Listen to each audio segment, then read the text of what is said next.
नमस्कार मित्रों इन दिनों में पूरा देश क्या अंतर्राष्ट्रीय स्तर पर, एक देश का सवाल नहीं है, अब अंतर्राष्ट्रीय स्तर पर विश्व के लगभग 48 देश, दुनिया के लगभग 48 देश तेल के व्यापार से जुड़े हुए हैं।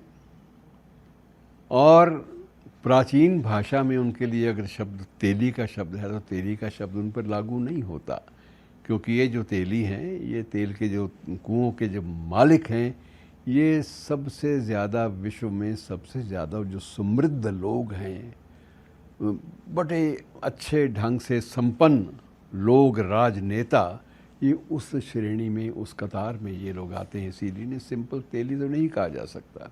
लेकिन कहावत जो है पुरानी, कहाँ राजा भोज और कहाँ गंगू तेली, ये कहावत चली आ रही है। थोड़ा सा इसके बारे में भी जान लेते हैं। ये कहावत कहाँ से शुरू हुई, क्या माजरा था और क्यों ये कहावत आज तक सदियों के बाद भी हमारे जहन से उतरने का नाम नहीं देती। तो ये काल्पनिक नाम है। गंगू तेली कोई ऐतिहासिक पात्र नहीं था, लेकिन इसके बारे में बहुत सारे किस्से कहानियाँ मशहूर हैं। और एक किस्सा ये था कि दक्षिण भारत के विद्वानों का एक टोला राजा भोज के दरबार में आया। अब राजा भोज के दरबार में नवरत्न थे, 9 रत्न थे विद्वान, जिनमें कालिदास भी थे, भवभूति भी थे और बहुत सारे अन्य लोग, धनवंतरी भी थे। बहुत सारे ऐसे लोग थे जो विद्वत्ता के क्षेत्र में अपने क्षेत्र में अपनी अनूठी छाप छोड़ चुके थे।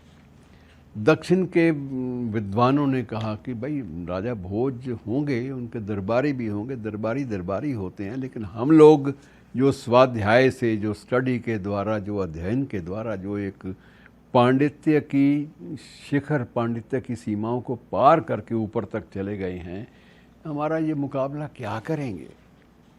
तो मित्रों, उस वक्त ये हुआ कि राजा के दरबार में बहुत सारी चर्चाएं चली और ये भी हुआ कि जब भवभूति के साथ या कालिदास के साथ जब संवाद दक्षिण भारत के विद्वानों ने करना आरंभ किया, तो कई बार ऐसा होता था कि बहुत सारे ढेरों ऐसे प्रश्न थे जिनके उत्तर भवभूति या कालिदास के पास नहीं थे। तो उन्होंने उस वक्त, अच्छा वक्त ये था कि उस वक्त जो भी बात जो श्रेष्ठ हो ज्ञान के क्षेत्र में, ज्ञान के भंडार जिसके पास ज़्यादा हों, उसको नमन करने की एक परंपरा थी, उसको नमस्कार करने की परंपरा थी, उसकी विद्वत्ता का लोहा मानने की, उसे स्वीकार करने की परंपरा भी चली आ रही थी।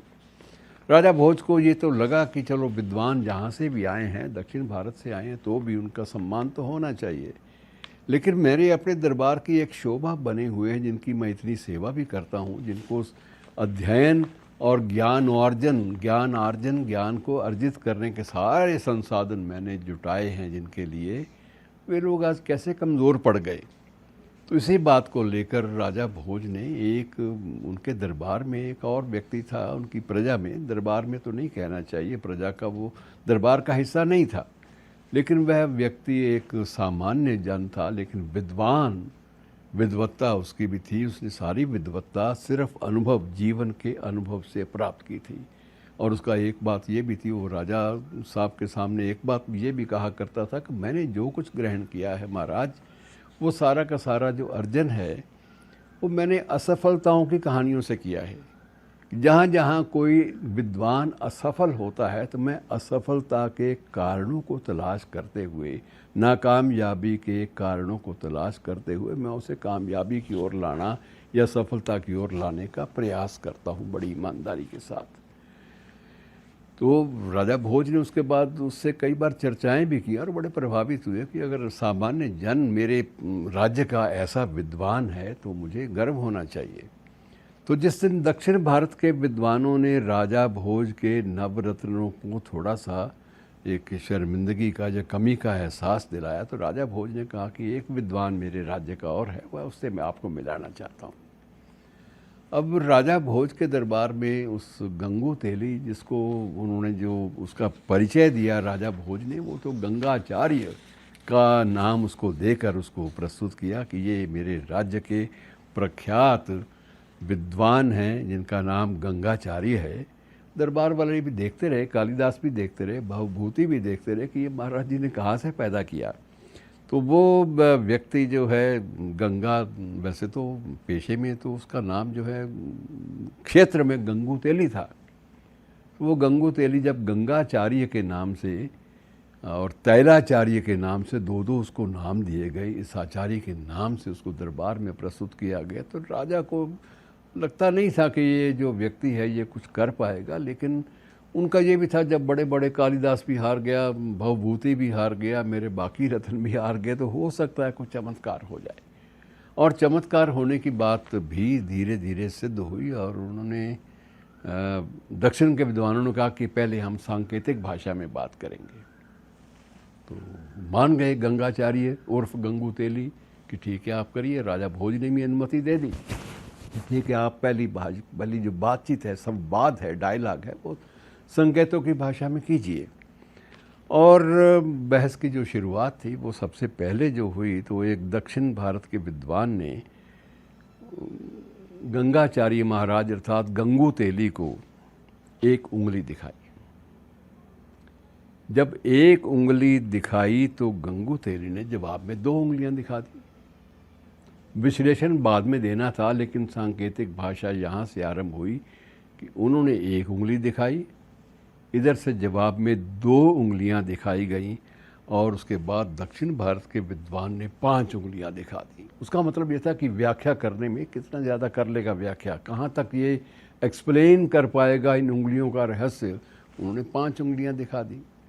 जब 5 उंगलियां दिखाई तो गंगाचार्य उर्फ गंगू तेली जो थे, उन्होंने अपनी मुट्ठी जो है वो पूरी की पूरी 5 उंगलियों से सदी हुई मुट्ठी जो है उसको लहराया। और उसके बाद जब सारी बातें हो गई तो उन्होंने कहा कि अब बातें तो इन्होंने कर ली, सांकेतिक भाषा में उत्तर देने का प्रयास तो किया है, लेकिन महाराज हमें ये तो पता नहीं चलता कि इस बात समझे भी या इन्होंने वैसे ही तुक्का मार दिया, तीर अंधेरे में तीर चला दिया। तो महाराजा ने कहा नहीं, इसके पास कोई तर्क होगा, वो सुन लेते हैं। और जब विद्वान ने